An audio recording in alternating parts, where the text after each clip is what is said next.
Right, so hello and welcome to our second masterclass, Simplifying the Termination Process. My name's Tarvinder. I am the owner and founder of ADP Advisory Services here in Tanzania. This is the second HR law masterclass that I'm delivering with my friend and colleague, Amne Suedi from Shikana Law Group. It's going to be an informative and interactive session where you all get the opportunity to participate and learn more about the termination procedure here in Tanzania. I'm delighted that so many of you are able to join the session today.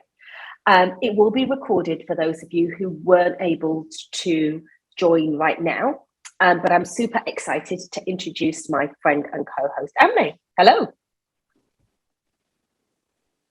Hello. So, yes. So as a way of an introduction, I thought it would be helpful because I think last time when we did the introductions, we talked about 3 things that people might not know about us. But I thought it'd be useful for the audience to know a little bit around what got you into this area of law. How did you come about it? Yeah, so I just came about it because it's something that companies need. So we represent mainly investors. And I think the biggest operational risk in Tanzania has to do with HR and employment and labor issues. Mm-hmm. So that is what actually got me into that, because it was just a real service that companies needed in order to be able to do business in Tanzania. No, I get that completely. I mean, I've got an economics degree, and my background is within financial services. That's where I started my career. And my passion was always to help people understand themselves better. And therefore, once people understood what their strengths are, I help organizations to leverage those strengths. And helping people navigate the minefield of understanding the termination process is something that comes naturally to me because I've done it for over 23 years. And that's why I'm delighted to team up with you, Amne, because you can advise credibly on the legal aspect of it. So that's how I kind of fell into it. So since moving to Tanzania 6 years ago, it's really interesting that I've had so many people talk to me about how difficult it is to terminate here in Tanzania. People often reference the fact that even though it's far too tricky, it's far too complicated. And they always share their horror stories of when things have gone really bad and their fingers have been well and truly burnt. So I'm just sharing on this slide some of the 3 myths that I've come across around whether it's impossible to terminate in Tanzania, that the employee is always right, and you'll always end up in court if you do terminate. Do you agree with that, Amne? No. I mean, I don't agree with these things. Okay. Because organizations terminate all the time. Yeah. And the law does allow for and provides for termination. But I think the reason why a lot of people have these misconceptions is because it's true that the Commission for Mediation and Arbitration in Tanzania, a lot of the different ones that there are in the region are extremely busy, but that's not because you can't terminate. It's because you have to follow procedures. Absolutely, and a lot of time people just don't. Organizations just don't, either because maybe they don't know, or they're not well advised, or they just feel like they don't have to. But the point is that if you do follow all the procedures, then there is no reason why you would end up in court. So, or at least you can end up in court, but then you've mitigated those risks and you probably not end up having to pay for unfair termination, for example. And what do we mean actually by the term termination? What's the legal definition, Amne? So the Employment, Labor and Relations Act, which is like the main legislation in Tanzania that deals with all these employment issues, as well as the Code of Good Practice, which is a regulation. They provide for termination of employment to be. There are several cases. So there's termination under common law, and this is essentially termination by agreement, which is like either an employee and an employer agree that, the contract is going to end, or, an employee, resigns. But then there's also constructive termination. And constructive termination is the case where there is a resignation. So it's the employee that terminates the contract, but they are not terminating the contract because they want to terminate the contract, or, because they are not able, let's say, to perform their job, or, it's more because of the environment that has been created by the employer that just doesn't make it sustainable for the employee to continue working there. So the employee is going to resign, and we call this constructive termination. But then there's also the case of whereby an employee has a fixed term contract, and this contract is renewed, but the contract is not renewed on the same terms or similar terms. It's on different terms. So the failure to renew the contract with the same terms constitutes also a termination. Other example is basically whereby you have usually this happens in retrenchment, or termination for operational reasons, whereby you've taken a group of employees that you followed the same procedure for them, and you've basically terminated them for the same reasons, but then you re-employ some of the employees and not the others from that same group. So that failure to re-employ an employee in that circumstance can also count as termination. But also then you also have the example of an employee that goes, let's say, on maternity leave, and the employer just decides, okay, don't come back after your maternity leave. That also constitutes as termination of employment. Yeah. Great. So it covers quite a varied amount, right? Yeah, it does. Yeah. So this slide just talks about why is termination procedure actually necessary. So in employment terms, an employee can terminate their services voluntarily. So this is when an employee hands in a letter of resignation out of their own free will. So the employee might call this, and there's also other examples of when an employee can terminate also involuntary, whether they're terminated without their consent or their will. Any contract of employment is between an employer and an employee, which is written instructions around clarity of service. So for an employee, it clearly states how they're going to be remunerated, what they're going to be doing. And in response, the employee also states what they're going to be offering, reliable, regular service, and how they are going to be compensating the employee for it. So a contract is signed between an employer and an employee. That's the process. But actually, Amne, what happens is sometimes when both parties decide that there are some challenges with this, how can we dismiss? What would your advice be? Yeah, so, you have to keep in mind that you just need to have a fair process, a transparent process that needs to be communicated clearly. You cannot have these cases of just, coming into the office and deciding that an employee is just going to be terminated. You don't give any reason.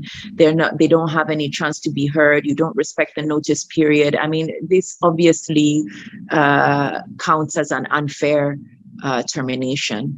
So you just have to really keep it fair and reasonable. But fair is really the test.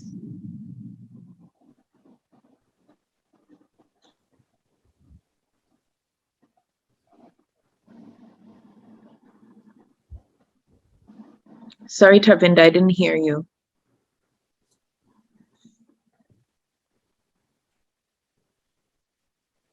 I said, what does it mean to keep it fair?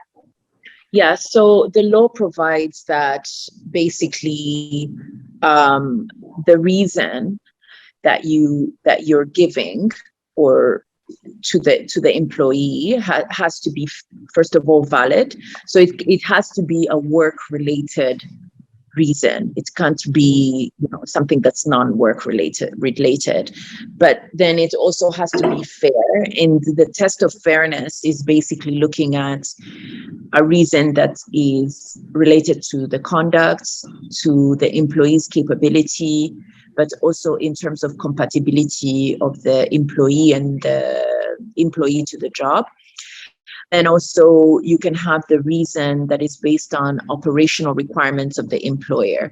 So meaning that, sometimes there's this also misconception that even when a business is like bleeding, and just really can't afford it, there's no way you can fire an employee. And that's just not true. I mean, it has its own separate procedure that you have to follow, etc. But typically, if there is a need, operational requirements for termination, then, this can be a fair reason for terminating. Yeah. So as part of this interactive webinar, we're going to be asking the audience to give their input, and we're going to share a case study now. In this case study, we've got a colleague called Rachel, and Rachel has been asked to cover maternity leave herself. She's employed on a fixed term contract and is a great member of staff. So she's acted very diligently throughout the time that she's been working with us, and she's very keen to stay on. She's a really valuable member of the team. But when her contract is coming to an end, Amne, is that a fair or reasonable reason to terminate? Let's ask the audience. Do you think it's fair to terminate somebody after a fixed term contract period ends when they're covering maternity leave?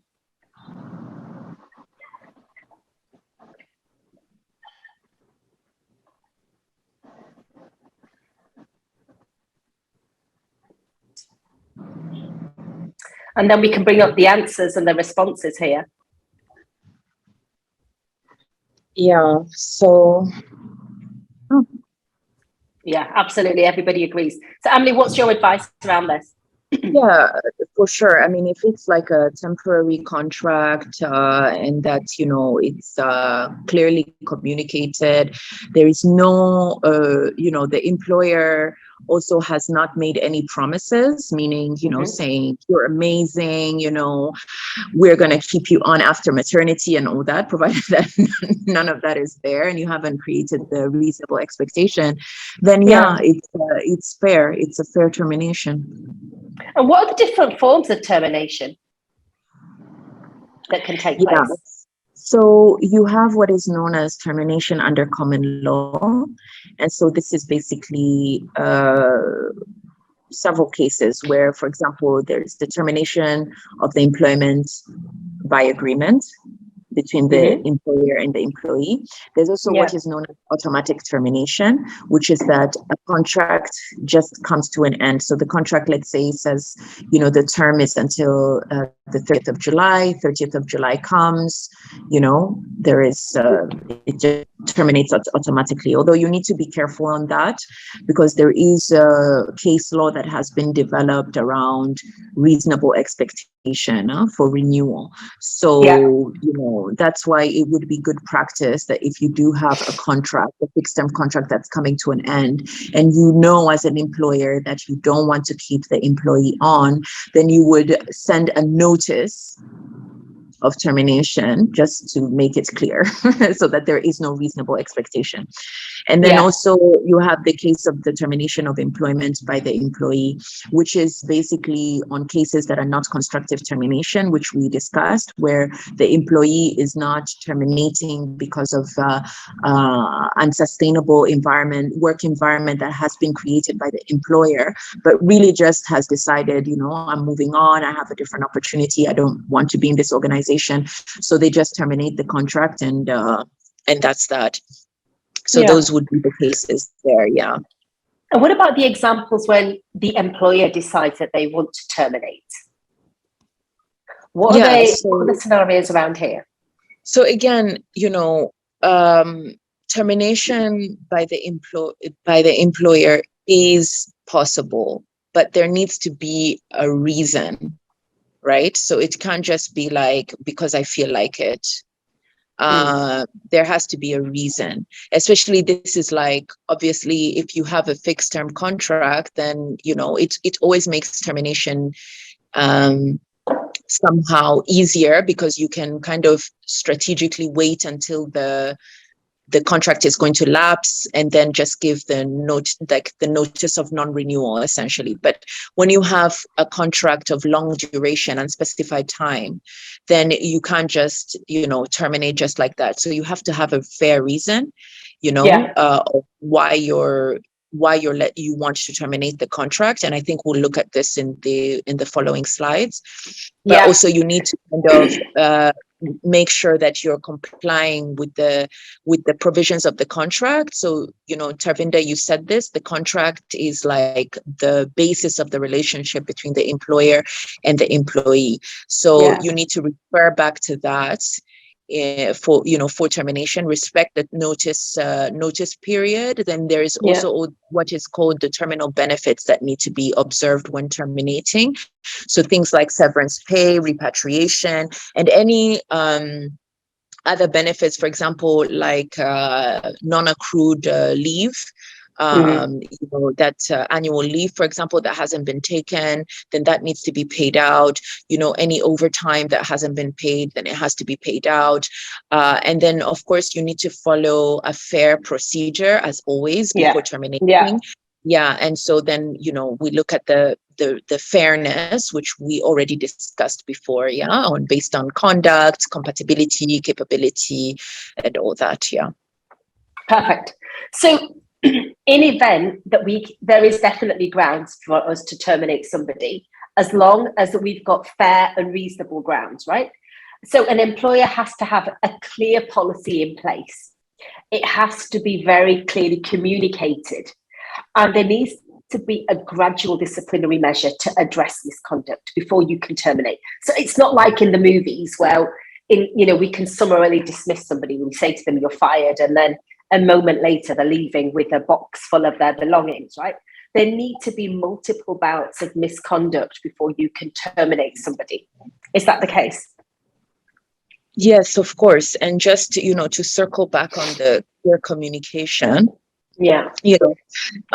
Some organizations, and I actually advise this to be a practice for all organizations, is to actually really make sure that your code of conduct, first of all, when an employee basically is hired, you're supposed to give them what is called a code of conduct that basically has all these standards, your expectations, that what does it mean for the company, on what is the policy for tardiness, what is the policy for, on theft, etc. So all this needs to be communicated clearly. And some organizations actually just plaster these policies on all their boards in the organization. Like everywhere you turn, there's like a policy. I'm exaggerating a bit, but the point is that you have different points in the organization where the policies are actually there, so that an employee can never say, "Oh, I had no idea. I never saw this. I never knew," And so the test and communication would be met there. And then in terms of the gradual, definitely, you can't just somebody comes late, for example, and this is a misconduct in the code of conduct for the organization. You can't just decide to terminate just because they came, late once. Absolutely. So this is what we're talking about, gradual, and it's also something that we covered last time in terms of even the outcome of a disciplinary hearing, right? In terms of, you just give a first warning? And the punishment has to fit the crime, right? So when we're talking about gross misconduct, employees must have a fair and a valid reason to terminate. So such things as gross dishonesty, willful damage to property, gross negligence, assaulting a co-employee, and that might justify termination. What would you say when it comes to gross misconduct, Amne? What are the things that we as employers sometimes trip up on? Well, okay, this is also the other thing is that this is a misconception to be like, when there is a gross misconduct, I can just go ahead and terminate. So sometimes I get questions from clients or, people in the business that basically say, okay, so this happened and it's gross misconduct, so we're just going to go ahead and give a termination letter. No, that's not it. It doesn't, just because you're having an offense that is deemed, a behavior that's deemed to fall under gross misconduct, and that you do have the right to terminate, it doesn't remove your obligation of actually having the disciplinary hearing, of hearing the other side of the story, the employee having the opportunity to present the evidence on both sides. So that doesn't just go away because it's a gross misconduct, Yeah. So it's very important that employers understand that the procedure does not just go out of the window. Absolutely. Because we're talking about gross misconduct. Yeah. And you also referenced before around the relations around gross misconduct termination, that there's severance pay that's also involved in that process, transportation to the place where they were recruited from, for example. Yeah. So, and this is also the other thing, is that also just because there's been gross misconduct, it doesn't waive the rights of the employee. So yes, the severance pay does not need to be paid, but other things need to be observed. Like your notice still needs to be in place, the repatriation still needs to be in place. If the leave, if an employee has a right to leave that was not taken, that still needs to be observed. You still need to give a certificate of employment. So gross misconduct does not mean that there is no procedure. There is a procedure still that needs to be followed for termination based on gross misconduct. But also the other thing that is not so, that, employers also have to remember, is that this aspect of balance of interests. Yeah. Which is basically that even where there is an offense that has been committed by the employee, when you're looking at this, at all of these things, right, and you're assessing all these things, you need to actually, before making your decision on termination, you need to really look at the seriousness of the misconduct in relation to the job of that we're talking about, of the employee. Is this something that is likely going to be repeated or not?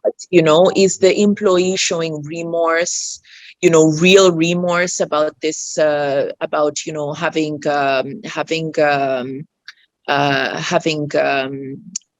this misconduct.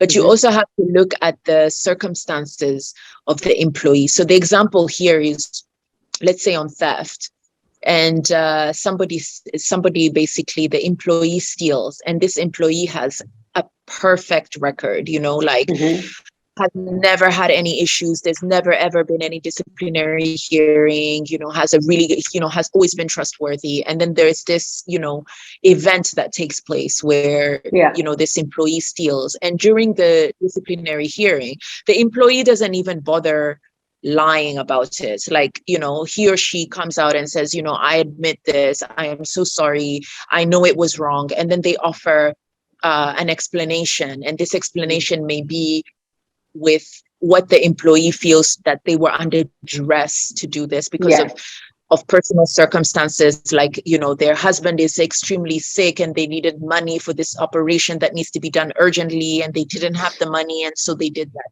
It's not that all of a sudden now this is not a misconduct anymore. It's still a misconduct, but you need to take all of that into consideration before you say, okay, let's terminate. And in a situation like that, when an employee actually goes to court, you have to prepare yourself to possibly be that possibly the termination may be looked upon as unfair if all those interests were in play, So it's not so clear cut. It's not just about gross misconduct, and we go ahead and terminate. There's also balance of interest, looking at the circumstance, and the Employment and Labor Relations Act. I know so many people who say, it's impossible to fire someone. It's not impossible to fire someone, but the spirit of the law is fairness. That's the spirit of the law, and giving chances, giving chances to the employee to do better, because we're all human and, and we're not perfect. And I think the other reason we talked about a fair reason to terminate is around retrenchment. Now, this is an area that you and I have got quite a lot of practical first-hand experience of, particularly during times of COVID, where certain sectors were highly affected by the lack of visitors to Tanzania. And we worked together with an employer who was looking to retrench. And actually, they wanted to retain predominantly their management team. And because we advised them, you gave advice around the law and I gave the advice around the HR process, only one person out of there, I think it was 320 staff, ended up going to CMA. So it clearly demonstrates that if you follow the law and the process hand in hand, it is successful. But there is still a process that you need to go through in order to make it fair and transparent. Would you not agree? Yeah, of course. And this also, we also have to remember that sometimes, employers even think, and this is again the misconception, COVID was the perfect example, right? Especially in the tourism sector, where there was nothing going on, like the airspaces were closed. Exactly. There are no planes, there are no tourists, it's a pandemic. So obviously the business is not going to be operating the same way as before, and obviously the business needs to retrench, and obviously the business needs to even sometimes shut down. So in those circumstances, you can actually terminate employees, but of course you need to follow, the right procedure. And the right procedure with regards to retrenchment is basically, as soon as, let's say this, it becomes obvious. I'll give the example of the hotel group that we represented. As soon as the intention to retrench was contemplated, immediately you need to send a notice of intention of retrenchment, and this needs to be sent out to the employees that you want to retrench. In this case, it was all of the employees except for the management team. So you would send that out, and again, communication is very key, and transparency is very key. So you need to put all those reasons, that there's COVID, that we have financial distress, we're unable to actually, keep the doors open, and therefore we need to retrench. You need to also give what is the reasons. They need to be objective, criteria for selection, right, of the employees. How did you come to the conclusion that, let's say, it's only the management team that is going to stay on, and the rest are going to be let go? You need to explain that. Also, and you need to also invite the employees to actually come, and you need to consult with them. Now, that consultation process is where a lot of people get it wrong. Okay, the notice part is already where a lot of people get it wrong, because they just think that it's not transparent enough. It doesn't communicate what is supposed to be communicated. Now, in the consultation process, this is where even more companies, really fall short on this, because you're basically meet with these employees and telling them, it's very difficult, from an emotional, psychological point of view for both parties. You're telling them that, we're really sorry, but we have to let you go. We can't, keep you on. Now, in this process, it has to be clear that the employee has all the rights to ask questions around how the company came to that decision, So sometimes you have examples of like a unit is being it's a unit within an organization that is actually all the employees are going to be terminated, but other units are still going to be on. And you're going to say, yeah, it's because, of financial distress. This unit is actually not really making money. And so from an organization strategy perspective, it doesn't make sense for us to keep this unit on. During that consultation, an employee can actually ask the employer to provide evidence of that financial distress, and this is not unreasonable, and the employer has to provide for that because what keeps the employee from thinking that what really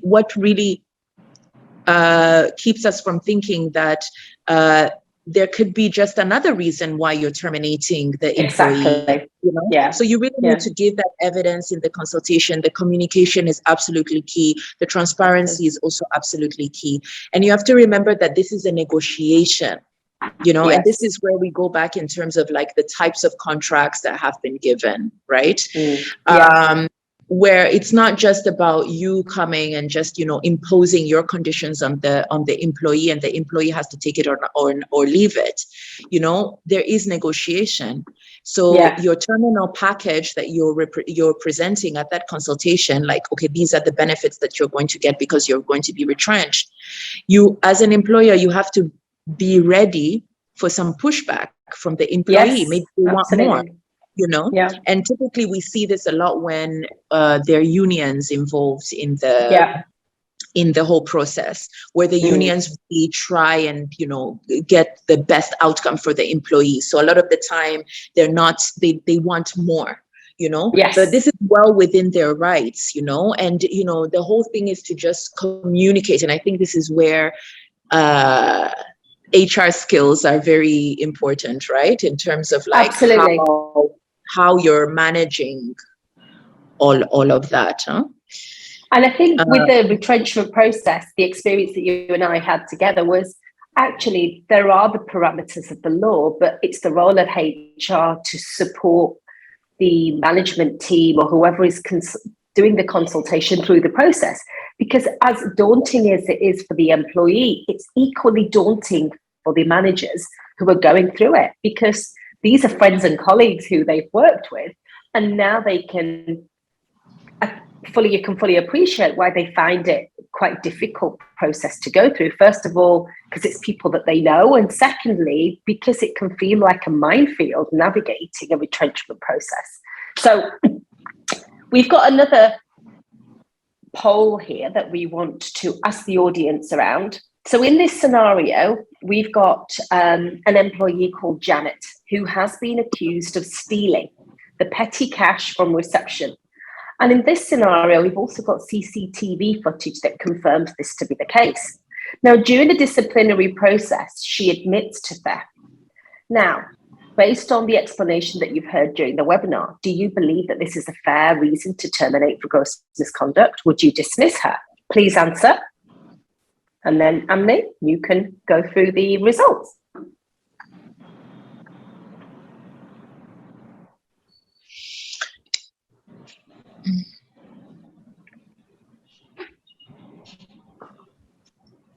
Yeah.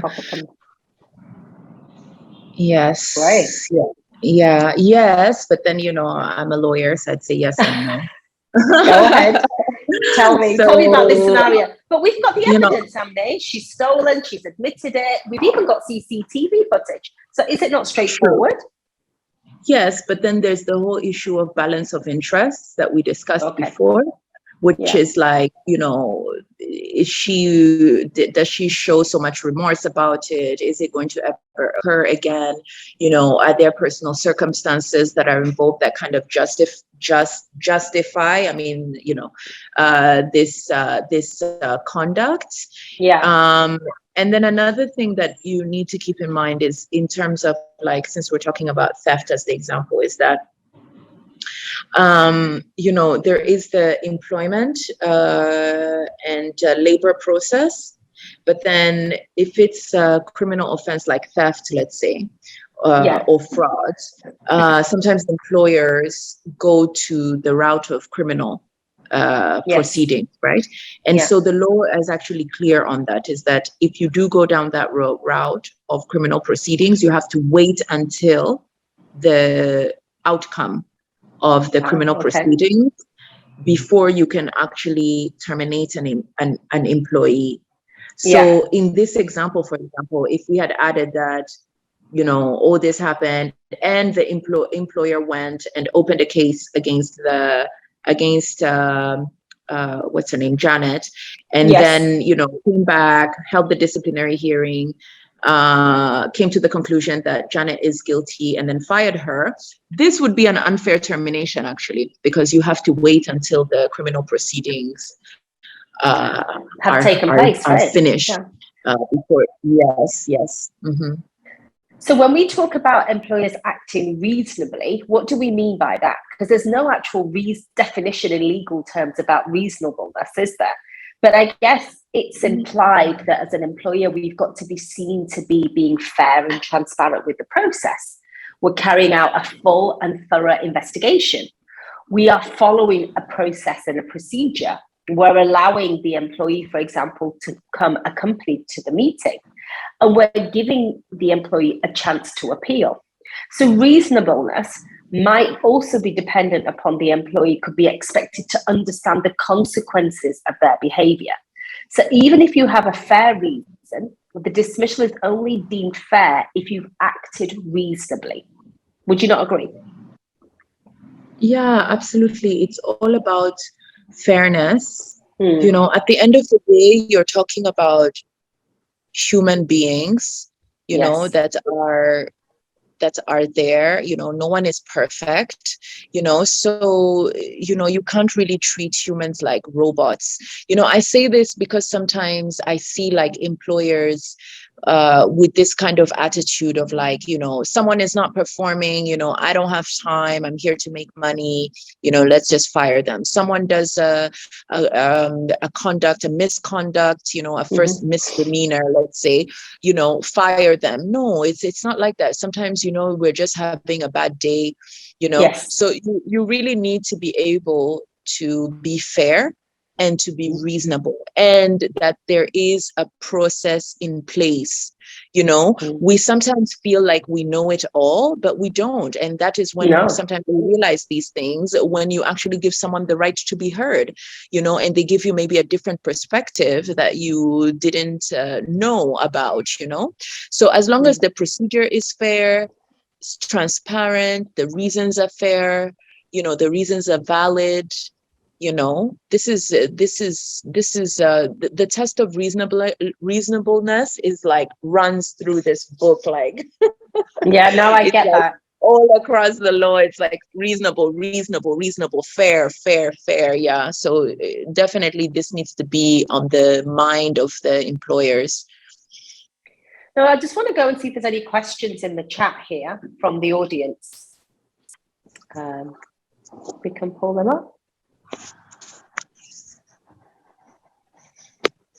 Don't know if we've got any questions that have come up during the course of the session today. Any that we want to add, or any burning questions that we might have from people that are on the webinar this afternoon?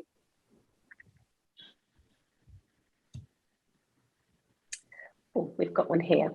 So what's the difference between regular misconduct and gross misconduct, Amne? How would you describe that?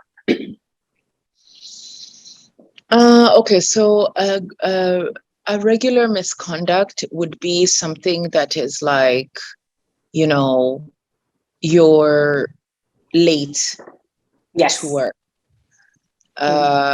or even absenteeism, actually. Yeah. Even though for some company cultures it's like a no-no, but yeah. But it's not a gross misconduct, right? No. A gross misconduct would be like theft, you know, or verbal assault, physical assault. Yeah, so those would be the differences. So whilst gross misconduct is actually defined although it's non-exhaustive, it's actually defined in the law. Misconduct, there's a lot more room for also companies to define misconducts according to their area, like their sector of business that they're in. And I guess with gross misconduct, it's implied that it's a more severe circumstance. So the approach we might take to that might be even more thorough, for example. Yeah. Excuse me. So I don't think we've got any other questions on the chat, but I think it's worth sharing with the audience that we've actually going to be having another masterclass on the 16th of March, where we're going to talk about the unfair termination process in a bit more detail. Because you and I both appreciate that this is quite a heavy, and to go over it in the course of 45 minutes doesn't necessarily give it its due credit. And it's something that actually requires more explanation. So I'm looking forward to this masterclass where we can again showcase our combined experiences of navigating this field over many years. So I hope you've enjoyed the session today, and look forward to you joining again later in the month. Thank you all. Bye for now. Bye. Thank